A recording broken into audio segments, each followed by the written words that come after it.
خب در اینجا گرامر درس دو آدو رو داریم و اینکه تو این بخش هم گفته شده که به این کلمه دیز اشاره کرده در اینجا. در واقع دیز به معنی این هست. حالا یه سری علامات هم بعدش میگیره. همونطور که ما میدونیم این هم یه جورایی مثل ولش هست و ما زمانی که دیز رو داریم و میخوایم مثلا بگیم این پالتو، اون موقع میایم میگیم دیزا مانتل. چرا؟ چون آرتیکل مانتل در هست. بنابراین چون آرتیکل مانتل دره، اون علامت آخر در میاد به این آخر دیز میچسبه و میشه دیزا مانتل. و در اینجا چون تیشرت رو داریم و آرتیکلش داس هست، این رو ما تبدیل به دیزز میکنیم، میگیم دیزز تیشرت. و در این قسمت هم بقیله رو داریم که آرتیکلش دی هستش و به آخر دیز یه دونه ا اضافه میکنیم و در این قسمت هم شوه هستن که جمع هستن و باز هم آرتیکل دیه. بنابراین به آخر دیز در اینجا هم یه دونه ا اضافه میکنیم. مثلا در اینجا گفته دیزا منتل گفلت میا، یعنی من از این پالتو خوشم میاد. یا دیزس تیشرت کستت 8 اویغو، یعنی این تیشرت 8 یورو قیمت داره. یا دیزه بغیل زیت گوت آوس، یعنی این عینک خوب به نظر میرسه. و در اینجا هم کفش ها رو داریم که گفته دیز شوه گفالن میا، یعنی من از این کفش ها خوشم میاد. در این جدولی که در اینجا داریم اومده حالت آکوزاتیو دیز رو گفته. ما میدونیم توی آکوزاتیو همیشه در به دن تبدیل میشه، بنابراین اینجا هم دیزا طبعا بایستی به دیزن تبدیل بشه که همین اتفاق هم اینجا افتاده، دیزا شده دیزن. ولی تو بقیه سیغا ما هیچ تغییری رو نمیبینیم، همه همون شکلی که بودن میمونه.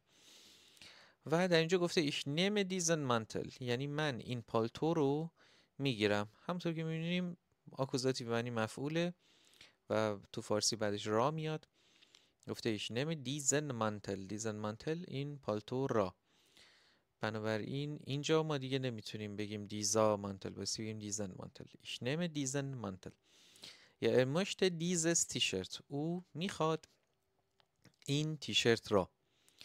و در اینجا هم داریم ایش نم دیزه بغیله، من میگیرم این عینک را. تو اینها که گفتیم تغییری وجود نداره تو این ستا.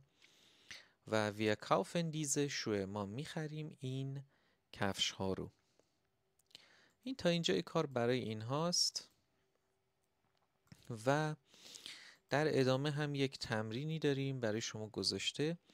در اینجا گفته که شما بیاید از دیزا، دیزز و دیزه در جاهای خالی استفاده کنید. این رو میذارید در جاهای خالی که وجود داره در اینجا با توجه به اون کلمه‌ای که بعدش اومده. بنابراین آرتیکل این کلمات بعد رو حتما شما رسی بدونید. میشه بخش اول. توی این بخش هم ولش را آورده که ما میدونیم که این هم عین همون دیزا هست، همون علامات عینن با آخرش میچسبه. مثلا میشه ولشا مانتل چون آرتیکل دره، ولشس تیشرت و ولش یکه چون آرتیکل دی بوده و ولش شوه باز چون آرتیکل دی بوده. تیشرت هم که آرتیکلش داست. اینجا میشه دیزز، اینجا میشه دیزا. عین همون داستان دیز رو ما با در مورد ولش هم داریم، هیچ فرقی نمیکنه. فقط تو آکوزاتیف هم تغییراتش رو میدونید. ولشا میشه ولشن مانتل، میشه دیزن مانتل. میشه کلیت کار بایستی اینها رو بدونید و حفظ باشید به نوعی آرتیکل رو. زمانی که آرتیکل اون کلمه بعدی رو حفظ باشید میتونید خیلی راحت این علاماتش رو تشخیص بدید و اینجا بذارید. و نکته دیگری هم که در این مورد هست اینه که خیلی فعل شما نقش داره در اینکه این ولشا بشه یا ولشن. بنابراین بایستی بدونید که آیا اون فعلتون احتیاج به آکوزاتیو داره، به مکمل آکوزاتیو هیچ احتیاجی داره یا خیر. چنانچه احتیاج داشته باشه شما بایستی این رو در اونجا قرار بدید و ولشن بشه. اگر آرتیکل کلمه بعد در باشه، چنانچه نباشه احتیاجی نیست. اینجا هم تمرین دارید. در واقع ازتون خواسته که فرم صحیح ولش رو در جاهای خالی قرار بدید که این رو انجامش میدید. اینم میشه برای این قسمت.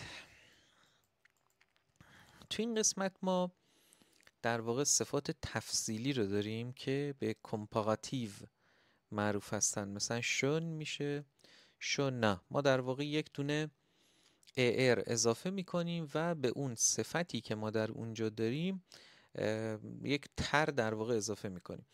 مثلا شون میشه زیبا، شونا میشه زیباتر، گروس میشه بزرگ، گروسا میشه بزرگتر. حالا شما بایستی بدونید که اگر چنانچه این صفتی که در اینجا دارید یک حرف صدادار داشته باشه و اون رو بخواید به صفت تفضیلی یا همین کمپاراتیو تبدیلش کنید، بایستی اون اویی که هست املاوت بگیره، یا اگر حرف املاوت خوری داخل اون کلمه وجود داره بهش حتما یک املاوت هم بایستی اضافه کنید. مثلا اینجا او داشتیم ما شد در واقع او املاوت، گروس شد گروسا. حالا ازتون خواسته اینجا هم این تمرین رو انجام بدید که حالا با یک صفت تفضیلی اون رو پر میکنید با توجه به متنش. حتی صفات تفضیلی و برترین در اینجا هم ادامه دارن. مثلا ما این در اینجا کمپاراتیو رو داریم که میدونیم فقط معنی تر میده، ولی سوپرلاتیو معنی ترین میده، مثلا بهترین، برترین. این در واقع سوپرلاتیو صفت ترین هست. حالا اینجا براتون مثال زده این ستایی که بیقاعده هستند. در واقع این سه صفت ما وقتی میخوایم اینا رو تبدیل به صفت برترین و صفت ترین کنیم، اینها دیگه حالت بیقاعده دارن، مثل بالا مثل شن یا گروس نیست که مثلا آخرشون یه دونه ار بگیره. گوت میشه بسا، خوب میشه بهتر، و ام بستن میشه از همه بهتر. فیل میشه خیلی یا زیاد، میا میشه بیشتر و ام مایستن میشه از همه بیشتر. گرنه میشه با کمال میل، لیبا میشه ترجیحاً، و ام لیبستن میشه با بیشترین علاقه. در واقع این سه تا چون بیقاعده هست به صورت اکسترا برای شما اینجا گذاشته شده و خودش یک بخش رو تشکیل داده. حالا شما میتونید در واقع این گرامر اینجا رو، تمرینی که هست براش رو تکمیل کنید. خودش توضیح داده وقتی صفت فقط عادیه یه مثبت گذاشته، صفت کمپاراتیو یا تفصیلی رو 2 تا براش مثبت گذاشته و صفت برترین یا سوپرلاتیو رو براش 3 تا مثبت قرار داده. میشه کلیت کار. حالا در اینجا هم یک سری ملیت ها رو برای شما قرار داده و خودش نوشته ناسیونالیتیتن و گفته که انواع چیزها رو براتون قرار داده. ملیت ها رو اول گفته اریس فرانسوزه، یعنی او فرانسوی است، یعنی مرد فرانسوی است، و در روبروش هم گفته زیست فرانسوزین، او هست زن فرانسوی، و اینکه یه دونه املاوت هم در واقع گرفته. این ملیت ها رو باید حفظ کنید، بایستی بدونید اسم کشور چیه و اینکه ملیتش هم جداگانه بایستی حفظ بشه. میگه ایس امریکانا و آمریکاییه، زیست امریکانرین، ایس ایغه زیست ایغین. میبینید ایغه میشه ایرلند و ایغین هم که میشه ایرلند. در واقع ایغه میشه مرد ایرلندی، ایغین میشه زن ایرلندی. یا استاقایش هم میشه مرد اتریشی و استاقای شقین میشه زن اتریشی. شوایتس هم میشه مرد اتریشی، مرد سوئیسی ببخشید، و شوایتسقین میشه زن سوئیسی. دویچ هم میشه مرد آلمانی و دویچه میشه زن آلمانی. حالا پایینش براتون جا خالی هم گذاشته 2 تا ملیت دیگر رو هم خودتون میتونید بنویسید، زن و مردش رو، یا حالا ملیت خودتون رو، ایرانی رو میتونید بنویسید اینجا. و این میشه در واقع این قسمت از گرامر شما، گرامر درس 2.